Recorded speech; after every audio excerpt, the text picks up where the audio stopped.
Israel ने पिछले 24 घंटों में लेबनान में हिजबुल्लाह के 40 ठिकानों को नष्ट कर दिया है। लेबनान में इजराइल के इस ऑपरेशन के दो लक्ष्य हैं। पहला, आतंकवादियों को मार गिराना और दूसरा, उनके ठिकानों को भी अब हमेशा के लिए नष्ट कर देना।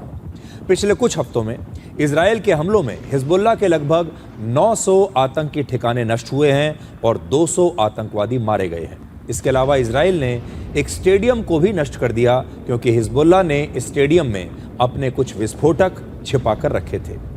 इजराइल के मुताबिक अपने लोगों को सुरक्षित रखने के लिए वो हिजबुल्लाह के आतंकवादियों पर अपने हमले ऐसे ही जारी रखेगा। 16 अप्रैल को इजराइल और लेबनान के बीच युद्ध विराम हुआ था, लेकिन इसके बावजूद इजराइल और हिजबुल्लाह लगातार एक दूसरे पर अब भी हमले कर रहे हैं।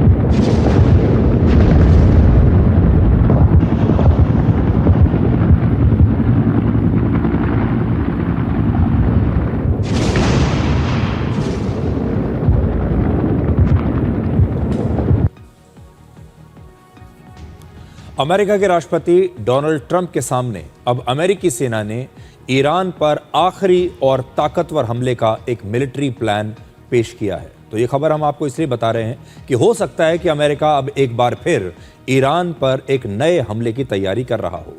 अमेरिका के एक न्यूज चैनल फॉक्स न्यूज के मुताबिक 30 अप्रैल को 45 मिनट की एक मीटिंग हुई जिसमें अमेरिकी सेना के बड़े बड़े कमांडर्स ने राष्ट्रपति ट्रंप को ईरान पर हमले के 3 सैन्य विकल्प दिए हैं।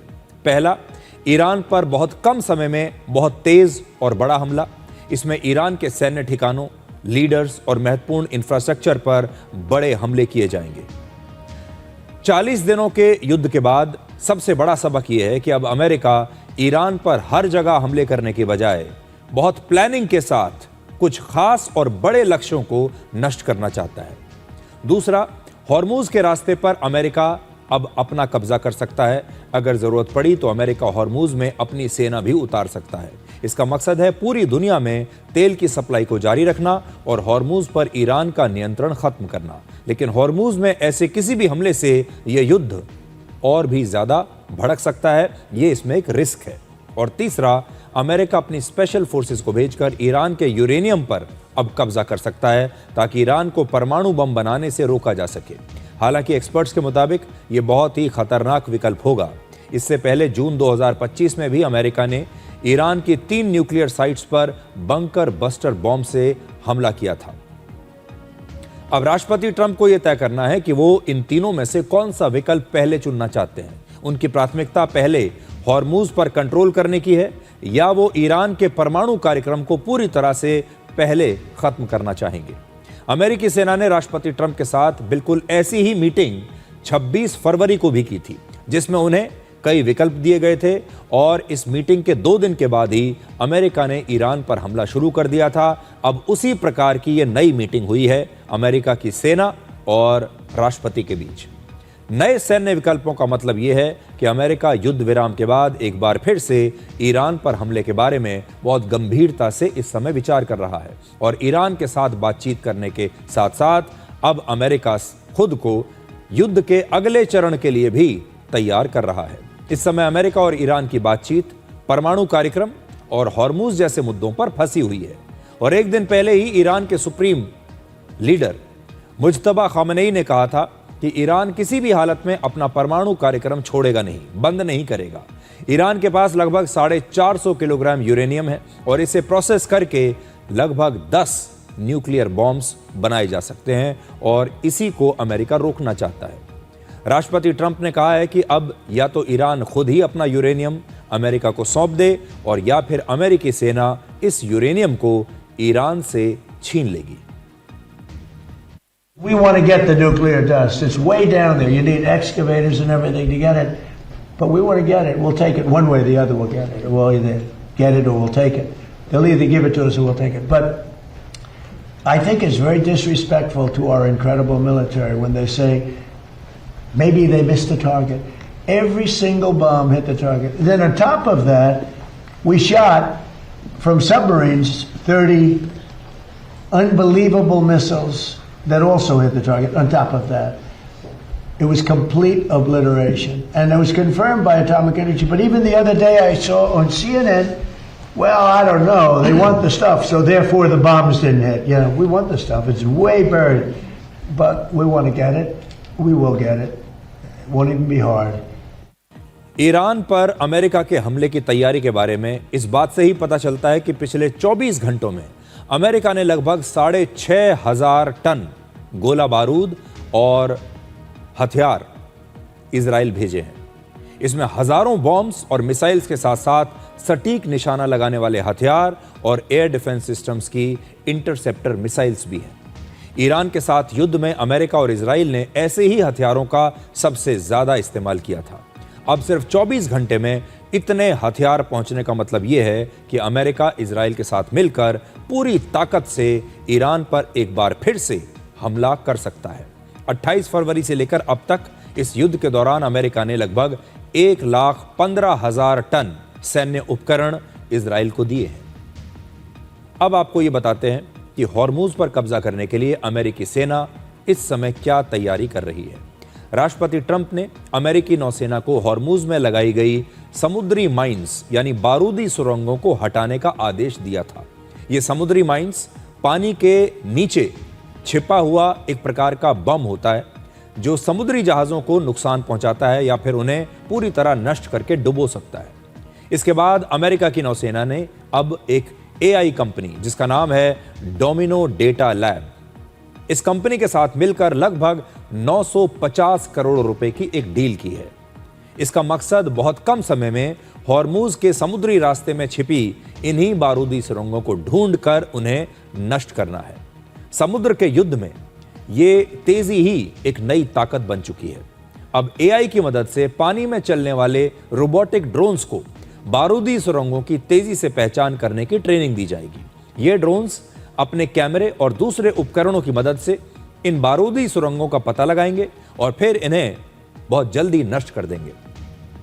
जबकि अगर यही काम आप इंसान से कराएं तो इंसानों को यही काम करने में कई महीनों का समय लग सकता है और इसमें उनके जान जाने की भी खतरा हमेशा बना रहता है। तो इसलिए अब एआई का इस्तेमाल करके इन बारूदी सुरंगों को नष्ट किया जाएगा। एक्सपर्ट्स के मुताबिक अमेरिकी सेना को परंपरागत तरीके से हॉर्मुज के रास्ते की बारूदी सुरंगों को साफ करने में कम से कम 6 महीने लगेंगे। बारूदी सुरंगों को हटाना एक बहुत ही धीमा, जटिल और जोखिम से भरा हुआ काम है जिसमें इन्हें हटाने वाले सैनिकों की जान भी जा सकती है। लेकिन रोबोटिक ड्रोन्स यही काम सैनिकों के मुकाबले कहीं ज्यादा तेजी और ज्यादा सटीकता के साथ कर सकते हैं और एक अनुमान के मुताबिक ईरान के पास लगभग 6,000 बारूदी सुरंगें हैं और इस समय ईरान ने हॉर्मुज में बहुत सारी बारूदी सुरंगें इस समय समुद्र में पानी के नीचे बिछाई हुई है। तो ये बहुत खतरनाक बारूदी सुरंग है और इनसे पार पाना इस समय अमेरिकी नौसेना के सामने सबसे बड़ी चुनौती है। इससे पहले वर्ष 1980 से लेकर 88 तक 8 साल ईरान और इराक के बीच एक युद्ध चला था, जैसा कि आप सब जानते हैं, और तब ईरान ने लगभग 150 बारूदी सुरंगें बिछाकर हॉर्मुज के रास्ते को तब भी ऐसे ही बंद कर दिया था। अब सैन्य तैयारी के साथ अमेरिका ने समुद्र में नाकेबंदी करके ईरान पर दबाव और बढ़ा दिया है। अमेरिकी सेना की नाकेबंदी के बाद मार्च के मुकाबले अप्रैल के महीने में ईरान का तेल एक्सपोर्ट लगभग 80% कम हो गया। इस समय ईरान की अर्थव्यवस्था बहुत दबाव में है और उसे रोजाना करोड़ों डॉलर्स का नुकसान हो रहा है। अमेरिका इस नाकेबंदी से ईरान को समझौते के लिए मजबूर करना चाहता है क्योंकि ईरान का जो बड़ा पैसा है वो तेल बेचकर आता है और अमेरिका ने अब तेल बेचने के सारे रास्ते बंद कर दिए हैं। राष्ट्रपति ट्रंप ने कहा है कि ईरान की समुद्री नाकेबंदी अमेरिका के किसी हमले से कहीं ज्यादा असरदार है क्योंकि इससे ईरान तक पैसा पहुंचना बंद हो गया। Can't let Iran have a nuclear weapon, and their economy is crashing. The blockade is incredible. The power of the blockade is incredible. They're not getting any money from oil. and hopefully it can be worked out very soon. Yeah.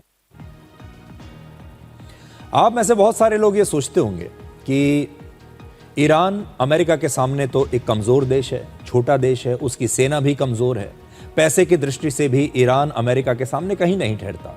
इतना नुकसान होने के बाद भी Iran इतना कट्टरपंथी कैसे बना हुआ है? इतना नुकसान होने के बाद भी ईरान अमेरिका के सामने समझौता करने के लिए इतनी कड़ी शर्तें कैसे रख रहा है? तो अब आपको यह बताते हैं कि इसके पीछे का कारण क्या है। ईरान झुकने का नाम क्यों नहीं ले रहा? और ईरान मरने मिटने को तैयार है लेकिन समझौता करने को तैयार नहीं है। यह विचारधारा असल में कहां से आ रही है?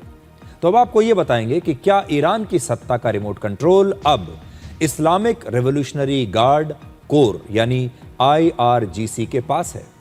40 दिनों तक युद्ध के बाद ईरान ने समझौते के लिए अमेरिका के सामने बहुत मुश्किल शर्तें रखी।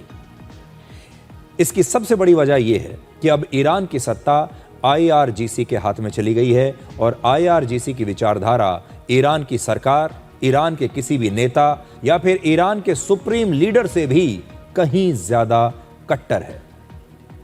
इस समय ईरान के सुप्रीम लीडर हैं मुज्तबा खामनेई। इससे पहले जब उनके पिता आयतुल्लाह अली खामनेई ईरान के सुप्रीम लीडर थे, तब तक ईरान की असली सत्ता मौलवियों के हाथ में थी। ईरान की जो असली सत्ता थी वो मस्जिदों से चलती थी। ईरान का पूरा सिस्टम मस्जिद से चलता था, यानी धार्मिक नेतृत्व ही ईरान में सबसे ज्यादा ताकतवर रहा। धर्म के नाम पर ईरान की पूरी सत्ता चल रही थी और सत्ता जो थी वो सुप्रीम लीडर के हाथ में थी जो कि खुद एक मौलवी थे। लेकिन अब सत्ता खामनेई के बेटे के पास आ गई, लेकिन मुज्तबा खामनेई के पास अपने पिता जैसा वो करिश्मा और प्रभावशाली चेहरा नहीं है। पहले और अब में सबसे बड़ा बदलाव यह है कि 28 फरवरी को युद्ध शुरू होने के बाद से IRGC ही ईरान की सरकार को चला रहा है।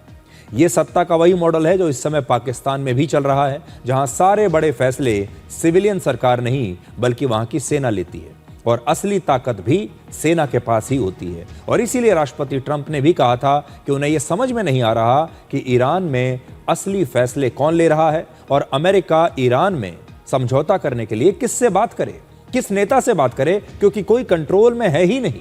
ऐसा कोई नेता वहां पर नहीं है जो यह कह सके कि मैं ईरान की तरफ से कोई भी फैसला लेने के लिए स्वतंत्र हूं।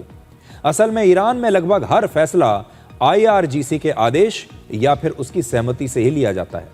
ईरान की राजनीति, वहां की अर्थव्यवस्था और पेट्रोकेमिकल इंडस्ट्री पर IRGC की बहुत मजबूत पकड़ है, यानी पैसे पर पकड़ है, अर्थव्यवस्था पर पकड़ है और शासन पर भी पकड़ है।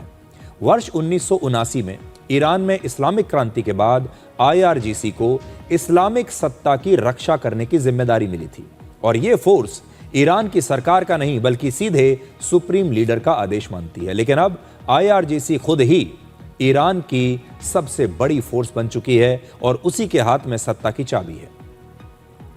तो आज बड़ी बात यह है कि मुज्तबा खामनेई भले ही सुप्रीम लीडर बन गए हैं, लेकिन वो कहां पर हैं ये कोई नहीं जानता, किस स्थिति में हैं ये भी कोई नहीं जानता। वो पहले के अपने पिता के मुकाबले उतने ही मजबूत हैं या उससे कमजोर स्थिति में हैं ये भी कोई नहीं जानता। और अब वहां के जो सूत्र हैं वो ये बताते हैं कि मुज्तबा खामनेई ही नहीं बल्कि अब सारे जो बड़े फैसले हैं वो वहां की IRGC ले रही है और ये एक बहुत बड़ा बदलाव है ईरान की सत्ता में। 40 दिनों के युद्ध के बाद भी अमेरिका ना तो ईरान की सत्ता में कोई परिवर्तन कर पाया और ना ही ईरान को आर्थिक रूप से तोड़ पाया। इस युद्ध के बाद से ईरान की अर्थव्यवस्था पर बहुत भारी दबाव है, लेकिन तब भी ईरान की अर्थव्यवस्था पूरी तरह से टूटी नहीं है। अमेरिका की नाकेबंदी की वजह से ईरान अपना तेल बेच नहीं पा रहा, जिससे उसकी कमाई बहुत कम हो चुकी है।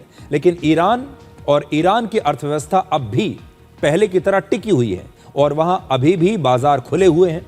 लोग जाकर शॉपिंग कर रहे हैं बाजारों में और ईरान की सड़कों पर आपको गरीबी और भूखमरी जैसे हालात आज भी दिखाई नहीं देंगे। यह जरूर है कि इस युद्ध के बाद ईरान में महंगाई बढ़ गई है, लोगों की आमदनी घट गई है, वहां के बिजनेस पर असर पड़ा है कुछ लोगों का कहना है कि उनकी बिक्री 40% तक गिर गई है और काम लगभग ठप हो चुका है। लेकिन इसके बाद भी ईरान की सरकार और ईरान के लोग किसी भी कीमत पर सरेंडर नहीं करना चाहते और इसकी सबसे बड़ी वजह है ईरान की पिछले 45 सालों की आदत। वर्ष 1979 में ईरान में इस्लामिक क्रांति के बाद से ही अमेरिका ने प्रतिबंध लगा दिए थे, आर्थिक प्रतिबंध और भी तमाम तरह के सैंक्शंस लगा दिए थे और इतने वर्षों में ईरान के लोगों को इन पाबंदियों के साथ जीने की आदत हो गई है। ईरान के लोग अमेरिका को अपना सबसे बड़ा दुश्मन मानते हैं और एक नहीं बल्कि न जाने कितनी पीढ़ियां जो आईं वो इसी विचारधारा के साथ पैदा हुई। उनके दिमाग में यही विचारधारा भरी गई कि अमेरिका उनका सबसे बड़ा दुश्मन है, इसलिए वो अमेरिकी पाबंदियों और अमेरिकी हमलों के बाद भी टिके रहना चाहते हैं और अब उन्हें इस प्रकार के जीवन की एक आदत सी पड़ चुकी है। आपको याद होगा, युद्ध से पहले ईरान के लोग महंगाई और बेरोजगारी को लेकर अपनी ही सरकार के खिलाफ सड़कों पर उतरकर बड़े बड़े विरोध प्रदर्शन कर रहे थे, अपनी ही सरकार को हटा देना चाहते थे। लेकिन युद्ध के बाद वही लोग अब अपनी सरकार के समर्थन में प्रदर्शन कर रहे हैं और ये उनकी देशभक्ति का सबसे बड़ा सबूत भी आप मान सकते हैं। तो ईरान की हालत इस समय ये है, जो तस्वीरें आप देख रहे हैं। अमेरिका भले ही ये कहता है कि ईरान में तो अब नष्ट करने के लिए कुछ बचा ही नहीं है, हमने सब कुछ नष्ट कर दिया है, लेकिन जब आप ईरान की तस्वीरें देखेंगे, जब ईरान की इस प्रकार की तस्वीरें देखेंगे आप, ये तेहरान की तस्वीर है जो ईरान की राजधानी है, जहां पर ईरान की सेना अपने ड्रोन्स की नुमाइश कर रही है, अपने बड़ी बड़ी मिसाइल्स और हथियारों की नुमाइश करती है और हजारों लोग सड़कों पर उतरकर ईरान के झंडे के साथ जिंदाबाद के नारे लगा रहे हैं, अमेरिका मुर्दाबाद के नारे लगा रहे हैं और इस समय वो अपनी सेना और सरकार के साथ खड़े हैं। कुछ महीने पहले यही लोग इन्हीं सड़कों पर अपनी ही सरकार के खिलाफ विरोध प्रदर्शन कर रहे थे और चाहते थे कि ईरान की जो सत्ता है वो बदल जाए। लेकिन देखिए, कुछ ही महीनों में कितना बड़ा बदलाव ईरान में आ गया है और ये सब कुछ हुआ है अमेरिका के उस हमले की वजह से।